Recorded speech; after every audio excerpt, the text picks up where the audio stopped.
I have a dream, that's all I need. I'll make it happen with some work and belief. Know what I want, so I'll take it on. Okay guys, Assalamualaikum dan selamat malam. Okay, sebelum tu kejap, aku betul aku punya kamera dulu. InsyaAllah kalau tak ada apa hal, kamera aku okay. Okay guys, selamat datang sekali lagi aku ucapkan. Okay, pada korang yang first time tengok aku punya channel ni, video aku ni. Okay, channel aku banyak pasal EPL, Fantasy Premier League. Okay, EPL, English Premier League lah. Fantasy Premier League, FPL lah. Okay, siapa yang biasa dengan Fantasy Premier League, aku rasa tak ada masalah benda ni. Tapi first, yang siapa yang baru-baru masuk ni, okay, search lah dekat Google dan korang boleh nampak Fantasy Premier League, apa yang kita buat. Okay, terima kasih pada korang dah subscribe channel aku. Terima kasih juga korang yang dah komen padaku. Okay, mungkin yang boleh aku perbaiki, insyaAllah aku perbaiki. Okay guys, malam ni saja aku ambil mood gelap macam ni, mood yang kata untuk orang kata game week ke-7 tu kita ada postpone game. Okay, atas sebab-sebab tertentu lah, korang mesti dah tahu kan. Okay, jadi kita terus pada game week ke-7. Game week ke-7 kita postpone game. Dan aku nak bercerita pada korang pasal aku punya prediction minggu ni, game week ke-8. English Premier League akan bermula balik. Okay, setelah sesuatu berlaku pada Queen Elizabeth tu. Okay, aku boleh ucapkan takziah lah pada keluarga-keluarga kerabat England lah. Okay, so sebelum aku mulakan, aku cerita pasal game week ke-6 lah. Okay, kita jangan langkah sikit. Okay, disebabkan game week ke-7 hari tu tak ada. Aku ada sebut dalam aku punya prediction tu game week ke-7, tapi disebabkan tak ada, jadi game week ke-7 tu, jadi kita terpaksa terus ke game week ke-8. Tapi sebelum tu aku cerita pasal point aku. Okay, ini point aku minggu lepas, minggu boleh katakan minggu yang tak ada tu. Daripada 166 aku naik pada 165. Okay, daripada 2 juta something macam tu, masih lagi 2 juta. Okay, walaupun kosong point, tapi FPL telah tetapkan yang mana awal-awal tu dah hit negatif 4, negatif 8, confirm dia akan turunlah tangga dia. Okay, ini untuk rank game week ke-7. Okay, tetap postpone game tu. Okay, kemudian ini prediction aku game week ke-6. Okay, dan korang boleh tengok sendiri. Dalam banyak-banyak 6 player yang aku sebut ni, ada 2 player yang betul-betul menjadi, iaitu Trossard dengan Solanke. Okay, game yang aku boleh katakan game masa tu agak seronok lah. Okay, tapi sekadar orang kata aku nak buat flashback balik untuk benda ni, dan aku rasa korang boleh tengok dalam video sebelum ni. Kemudian bercerita pasal prediction minggu ni. Okay, aku rasa aku tak ambil masa banyak sangat untuk video kali ni. Okay, agak simple. Okay, prediction player minggu ni. Okay, game week ke-8 lah. Okay guys, game week ke-8 ni ada beberapa game yang aku rasa dipostpone oleh FPL sendiri. Mungkin disebab sebab tertentu. Antaranya, kalau sebelum ni dah bagi tahu yang game week untuk Brighton akan ada postpone. Okay, ada sedikit sesuatu yang perkara yang tak dapat dielakkan oleh FPL sendiri. Dan antara game-game lain yang boleh kata postpone kat sini adalah Brighton, Crystal Palace. Okay, Man U dengan Leeds United, kemudian Chelsea dengan Liverpool lah. Ini game yang aku rasa ramai yang tunggu, Chelsea dengan Liverpool ni. Lagi-lagi bila contoh TT sendiri telah dipecat oleh board Chelsea sendiri. Okay, dan game UEFA sendiri, UCL. Okay, UCL Chelsea seri. Okay, sebelum tu ada juga kekalahan yang boleh katakan tak berapa cantik untuk Chelsea. Itu yang menyebabkan terjadinya TT tu kena pecat lah. Okay, dengan JNK Dynamo kalah. Okay, dekat UEFA kalah 1-0 pagi tadi boleh kata pagi tadi Chelsea 3 pagi. Tapi pagi tadi lah. Okay, pagi tadi seri pula dengan Red Bull. Okay, game yang rasa pada aku agak teruk jugalah untuk kali ni untuk Chelsea. Aku tak tahu kenapa, apa permasalahan dia. Sebelum tu pun ada game-game yang sepatut menang kalah. Contohnya lawan bertemu Southampton Chelsea kalah dengan Southampton.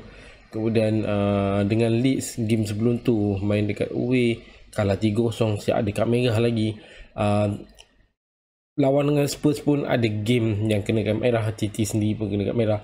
Okay, kita bercerita pasal benda ni agak panjang juga. Aku rasa aku cepat kat sikit. Okay, bercerita pasal game postpone ni, aku boleh katakan ada 7 game saja yang terlibat antaranya. Okay, antara game-game yang terlibat malam game week ke-8 ni adalah antara Aston Villa dengan Southampton, NF4 dengan Fulham, Wolves dengan Man City, Newcastle dengan Bournemouth, Spurs dengan Leicester, Brentford dengan Arsenal, Everton dengan West Ham. Okay, dalam 7 game ni aku boleh katakan salah satu game yang aku rasa aku nak tengok juga adalah antara Everton dengan West Ham. Okay, Everton sendiri masih lagi tak ada kemenangan. Okay, West Ham walaupun ada satu kemenangan, tapi masih lagi berada dalam kedudukan yang agak tak menarik sebenarnya, iaitu kedudukan ke-18, dan Everton sendiri pun kedudukan ke-16, tak ada kemenangan tapi seri yang agak banyak, iaitu 4 berbanding dengan lain. Kalau ikutkan Newcastle pun 4 juga seri, tapi untuk Everton tak ada kemenangan, 4 seri dan 2 kekalahan. Okay, itu antara game yang agak menarik minggu ni. Kemudian game antara Brentford dengan Arsenal. Pertemuan ni aku boleh katakan pertemuan macam game week game sebelum ni tau. Okay, game last season tak salah aku. Pertemuan antara berdua tim ni, Brentford ada kemenangan 2-0 dekat home sendiri season lepas, dan game tu tak salah aku game pertama dalam EPL season lepas, dan agak orang kata menjadi ketakutan sikit lah pada fans sikit. Mungkin kalau kau tanya aku, Brentford pun agak baik, agak menarik. Okay. Kemudian satu lagi game yang aku boleh katakan best, iaitu antara antara Aston Villa dengan Southampton. Aston Villa Southampton. Okay, Aston Villa Southampton. Okay, Southampton ada kemenangan. Okay, Aston Villa masih ada mencari kemenangan lagi. Okay, Gerrard masih lagi mencari rentak player, dan aku rasa boleh katakan ini okay, aku boleh katakan Spurs dengan Leicester lah game tu, sebab pada aku pertemuan ni agak menarik sebenarnya antara kedua-dua tim ni, dan aku boleh katakan pertemuan antara dua-dua tim ni kalau ikutkan lebih berpihak kepada Spurs. Okay, lebih berpihak kepada Spurs. Okay, Spurs ada kemenangan 4-1 okay, dalam 5 perlawanan sebelum ni lah. Dan kali ni Spurs akan bermain dekat home. Dari segi home aku boleh katakan agak bagus sebenarnya. Ada satu kekalahan kat situ dan ada 2 kemenangan. Last kedua-dua game temu 1 bulan 5 2022 ada kemenangan 3-1. Okay, itu untuk 3 game yang rasa minggu ni agak menarik untuk nak tengok lah. Okay, kemudian kita bercerita pasal player untuk minggu ni. Okay, first aku nak cerita pasal player yang aku letak sebagai defend, iaitu Gabriel. Sekali lagi aku letak Gabriel ni. Sepatutnya dalam game week ke-7 sendiri aku dah letak Gabriel ni sebagai first player yang aku predict, iaitu pertemuan dia sebelum tu sepatutnya bertemu dengan Arsenal dan bertemu dengan Everton. Okay, dan kali ni Arsenal akan bertemu dengan Brentford. Okay, dia bermain dekat away, dan kali ikut pada game last korang boleh tengok situ kekalahan Arsenal dengan Man U 3-1 bermain dekat away. Okay, bermain kat Old Trafford.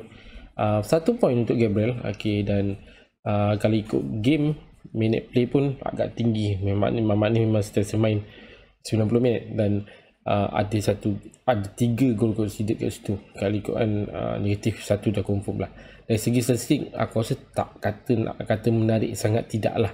Tapi untuk kali ni aku letakkan defend Arsenal sebagai pilihan aku. Dan perlawanan minggu ni pula dia akan bertemu dengan Brentford. Okay, bermain dekat away. Kemudian dia akan bertemu dengan Spurs dekat home, main Liverpool dekat home, dekat main bertemu dengan Leeds, okey, away. Kalau ikutkan pada awal-awal, kita boleh tengok dalam 6 game sebelum ni, aku boleh katakan performance yang agak menarik sebenarnya untuk Arsenal. Dan minggu ni dia akan bertemu dengan Brentford, dan aku harap kekalahan yang ada sebelum ni bertemu dengan MU takkan menjejaskan performance yang ada pada Arsenal ni. Okey, itu satu player. Kemudian kita bercerita pasal player ke dua aku kat sini adalah Spurs punya player, iaitu Son. Okey, dari segi kedudukan sekarang dalam nombor 3 Spurs, okey, ada 4 kemenangan dan ada 2 seri, masih lagi tak ada kekalahan. Dan dari segi performance yang ada pada Son, pada aku nak kata bagus tidaklah dalam 6 game ni. Aku boleh katakan tak berapa nak menarik untuk pada awal-awal season ni. 17 poin, tapi tak silap aku tak ada apa-apa jaringan daripada Son lagi. Okey, ini aku nak confirmkan dulu. Okey, aku nak confirmkan dulu. Okey, kejap untuk Son. Okey, yes, tak ada apa-apa jaringan lagi daripada Son. Okey, bukan Son. Okey, Son. Okey, Son. So, mungkin aku, kalau sorry lah, minta maaf aku salah sebut. Untuk Son tak ada lagi apa-apa jaringan. Dari segi assist, aku boleh katakan satu saja assist daripada Son. Dari segi point, 17 point. Okey, perlawanan akhir sebelum ni adalah bertemu dengan Fulham, kemenangan 2-1. Tapi tak silap aku, game tu agak-agak panas sikit untuk Son, disebabkan mungkin kalau aku tanya aku yelah, performance ni agak ada pada Son masa ni pada aku tak berapa nak cantik. Agak kalau ikut pada kamera dalam game tu boleh menampakkan yang Son betul-betul marah. Tak tahu lu marah sebab keluar ke, tapi pada aku mungkin ketidakpuashatian pada dia sendiri pasal tak bermain dengan dalam kedudukan yang bagus. Okey, itu pada akulah. Aku kan sebagai player pun aku rasa mencari betul-betul, aku mencari sebab apa sebabnya aku jadi macam tu. Okey, dari segi point 2 point. Okey, dari segi game pun 83, ada 2 point kat situ. Tapi dari segi statistik pada aku agak menarik sebenarnya untuk Son ni. 4 shoot, 2 on target dalam game tu, 0.65 expect goal, 5 key pass, 0.39 expect assist. Nice, pada aku agak nice untuk game dalam bertemu Fulham. Tapi tak ada apa-apa sumbangan yang terbaik sebenarnya dia untuk Son dalam game tersebut. Okey, untuk game minggu ni dia akan bertemu Leicester dan kemudian akan bertemu Arsenal, Brighton dengan Everton. Pada aku selain daripada Kane, aku boleh kata Mamat ni agak sesuai juga aku letak dalam tim korang. Okey, kemudian player yang ke 3 aku kat sini adalah Joelinton. Okey, mungkin ramai letak Isaac. Okey, pada aku boleh jadilah Isaac, tapi pada untuk kali ni aku meletakkan Joelinton dalam game ni. Sebelum ni aku juga Trippier, aku letak Miron, tapi aku kali ni aku meletakkan Joelinton. Bertemu dengan Crystal Palace sebelum ni. Okey, 0-0 dalam game tu. Kemudian dari segi total point nak kata tinggi sangat, bolehlah orang kata agak standing juga dengan Son yang 17 tadi kan. Okey, dari segi price pun boleh kau nampak 6.0, harga yang orang kata sedang elok lah untuk membeli. Okey, dari segi point untuk game week pada aku, kau boleh nampak kat situ ada 3 point. Ada 2 90 minit game dan 1 clean sheet kat situ. Dari segi statistik lebih bagus lah sebenarnya. Kita boleh nampak sini dekat berbanding Gabriel dengan dia tadi. Tapi yelah, sebab Gabriel pun lebih kepada defend, jadi kita tak nampak sangat dia lebih kepada attacking.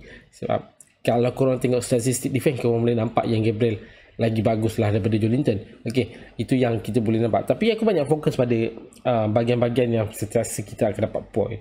Dari segi shoot, waktu on target kat sini 0.23 expect goal, 2 key pass, 0.1 pass. Benda-benda yang sentiasa kita akan dapat point kat sini. Dari segi goal, dari segi assist, okey, yang itu kau boleh nampak. Tapi aku cakap tadi, dari segi statistik yang kita boleh nampak untuk defend, aku boleh nampak Gabriel tu lagi bagus lah sebenarnya. Okey, itu yang biasa aku buat. Okey, Kemudian untuk game minggu ni dia akan bertemu dengan Bournemouth. Okey, perlawanan yang aku kata boleh katakan main dekat home sendiri, advantage sendiri untuk Newcastle bertemu dengan Bournemouth, dan Bournemouth sendiri pun ada kekalahan yang agak besar dengan Liverpool. Mungkin pada aku boleh katakan kelebihan juga pada untuk Newcastle lah. Okey, kemudian untuk game seterusnya kita ada Newcastle bertemu Fulham, kemudian Brentford dan Man U. Pada aku untuk 2-3 minggu untuk player Newcastle ni, pada aku boleh katakan okey lah. Okey. Kemudian player seterusnya, player keempat aku adalah kejap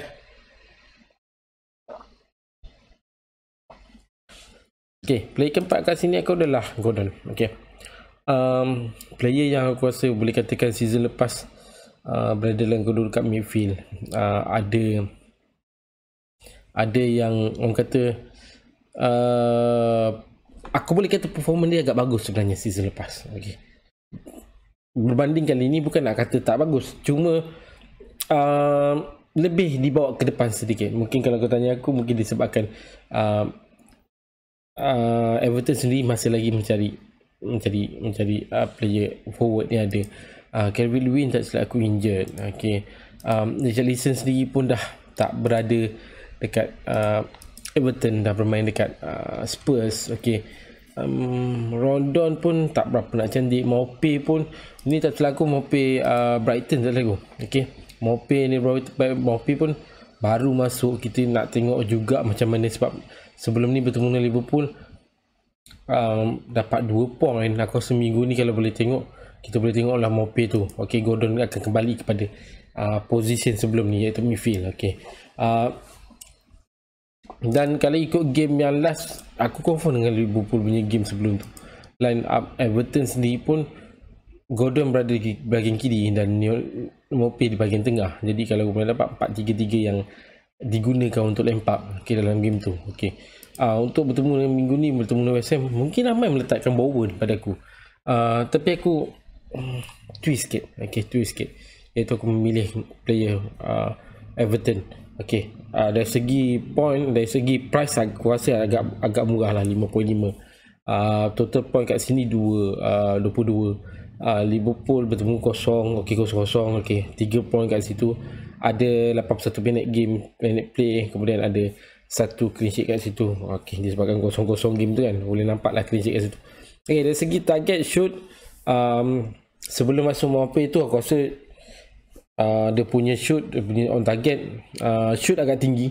Okay, on target pun walaupun tinggi dari segi shoot, boleh nampak lagi lah pada aku untuk Gordon ni dalam game tu. Game mana-mana game sebelum masuk Maupay tu lah.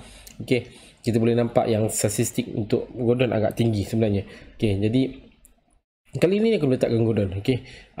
Dari segi minggu ni, game week 8 ni, dia akan bertemu dengan West Ham, kemudian bertemu dengan Southampton, kemudian bertemu dengan Man U, kemudian bertemu dengan nak kata 2-3 minggu ni korang nak pegang, pada aku tengok pada tim korang jugalah. Sebab untuk tim aku rasa tak ada masalah, sebab aku sendiri tak ada player West Ham, aku tak ada player Southampton, aku ada player Man U. Okay, mungkin 2 minggu aku boleh pegang.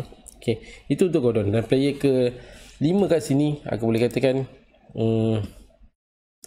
player Fulham, iaitu Mitrovic. Okay. Bertemu dengan NFO minggu ni. Okay. Satu benda yang aku rasa, aku boleh katakan kelebihan pada tuan rumah lah. Okay. Tapi dari segi performance, aku nampak Mitrovic lagi bagus daripada berbanding dengan advantage yang ada pada NFO. Okay. Yang ini aku nampak. Okay. Okay, dari segi performance, aku boleh katakan Mitrovic ni agak bagus sebenarnya. Boleh katakan setiap game ada gol daripada Mitrovic. Aku boleh nampak kat sini ada 6 jaringan yang telah dibuat oleh Mitrovic. Okay. 6. Jadi aku boleh katakan setiap minggu ada gol. Okay. Kita tolak lah dengan gol penalti yang tak dapat dijadikan masa game kedua. Sebab kalau ikutkan, kalau gol pun dah ada 7 gol kat situ sebenarnya. Okay, bertemu dengan Spurs minggu sebelum tu, minggu ke-6. Okay, kalah 2-1. Tapi ada jaringan daripada Mitrovic, 5 poin kat situ. Ada 90 minit game, satu goal kat situ, ada satu kad kuning lah, agak sayang kat situ sebenarnya. Dari segi statistik kau boleh nampak 5, 3 on target, 0.9 expect goal, satu key pass, kemudian 0.06 untuk expect assist. Okey, perjalanan ni agak menarik sebenarnya untuk Fulham ni. Bertemu minggu ni dengan F4, kemudian bertemu Newcastle, kemudian bertemu West Ham, kemudian bertemu Bournemouth. Dari segi game team yang ada pada aku rasa aku tak ada masalah untuk pegang Mitrovic. Tapi disebabkan game minggu ke-8 ni ada beberapa game yang tak ada, jadi aku masih berkira-kira lagi sama ada nak bawa Mitrovic atau tak. Ini player yang kelima, dan player ke-6 aku adalah kat sini adalah player extra. Biasalah aku yang buat sebelum ni, yang sebelum ni aku buat. Jadi player extra kat sini adalah player Aston Villa, iaitu Watkins. Kenapa aku meletakkan Watkins? Dalam minggu ni aku boleh katakan perlawanan Aston Villa dengan Trentham, kedudukan Aston Villa sendiri pun nombor 17, Trentham pun ada 2 kemenangan sendiri, nombor 12. Ini pada aku main utama pada aku sebenarnya untuk menampakkan sejauh mana Aston Villa boleh pergi untuk season ni. Bertemu dengan Man City sebelum ni ada satu seri game. Jaringan yang pada aku jaringan daripada game ni agak seronok sebenarnya, game antara Aston Villa dengan Man City sebelum tu. Yang game seri ni 90 minit main. Dari segi statistik aku rasa nak kata bagus, Mitrovic lagi bagus lah. Tapi aku nak tengok player ni macam mana boleh perginya. Minggu ni bertemu dengan Southampton, kemudian bertemu dengan Leeds, kemudian bertemu dengan F4, Chelsea. Kalau nak kata tim aku terus aku cakap aku ada player Harrison. Jadi mungkin untuk Leeds untuk minggu ni, kalau aku nak ambil untuk letak bagian aku, boleh setakat nak letak bertemu dengan Southampton. Padahal kan main dekat away, main dekat home, jadi advantage sedikit pada Aston Villa untuk minggu ni. Itu untuk 6 player yang aku dah sebut sekarang ni. Sekarang ni kita bercerita pasal dah habis kot. Aku dah habis bercerita pasal prediction player. Jadi kita masuk sedikit pasal bercerita sedikit pasal mungkin aku tak dapat nak letak dalam ni, tapi bercerita sikit pasal mana dia, tak prepare sebenarnya. Kalau kau tanya aku, sorry lah bro, memang minta maaf sebab agak-agak sibuk sedikit dengan kerja. Jadi aku banyak benda yang aku tak sempat nak buat. Antaranya up info dalam Facebook pun aku banyak benda yang tak sempat. Jadi mana yang aku sempat je untuk hari ni. Iaitu main topik minggu ni. Main topik minggu ni sebenarnya main topik minggu ni aku tengah berfikir sebenarnya main topik. Main topik aku minggu ni adalah berkenaan dengan jerat dengan Lampard lah. Kedua-dua ni Aston Villa dengan Everton lah. Aston Villa dalam kedudukan ke-17 dan Everton dalam kedudukan ke-16, dan aku nak tengok sejauh mana Lampard boleh bawa tim dia dan Gerrard boleh bawa dia. Dari segi game, 6 game yang ada, aku boleh katakan Everton masih lagi tak ada kemenangan. Ada 4 seri, ada 2 game kalah. Kemudian Aston Villa pula ada 1 game menang, 1 game seri dan 4 kekalahan.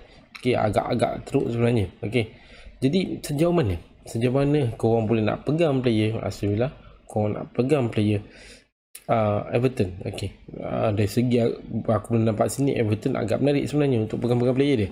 Mope, Gordon tu pada aku agak menarik. Untuk Aston Villa pula, kita ada Coutinho. Kita ada Coutinho situ, kita ada Watkins sini. Tapi sejauh mana dia orang boleh pergi untuk season ni? So guys, aku rasa korang boleh fikir sendiri. Jadi itu saja untuk malam ni. Itu saja untuk video kali ni. Malam ni betul lah untuk video kali ni. InsyaAllah kita akan jumpa dalam next video. Terima kasih banyak-banyak dah join aku punya channel ni. Subscribe channel aku ni. So kita jumpa dalam next video. Deadline insyaAllah kalau tak dapat malam besok, sebelum malam pagi Sabtu lah insyaAllah. Dalam pukul 1 pagi insyaAllah. Kalau tak ada apa hal, aku akan on macam biasa. Sebab 1:30 dia dah closing untuk deadline. Jadi kita jumpa besok. So terima kasih banyak-banyak. Okay, assalamualaikum bro, aku Amy, bye.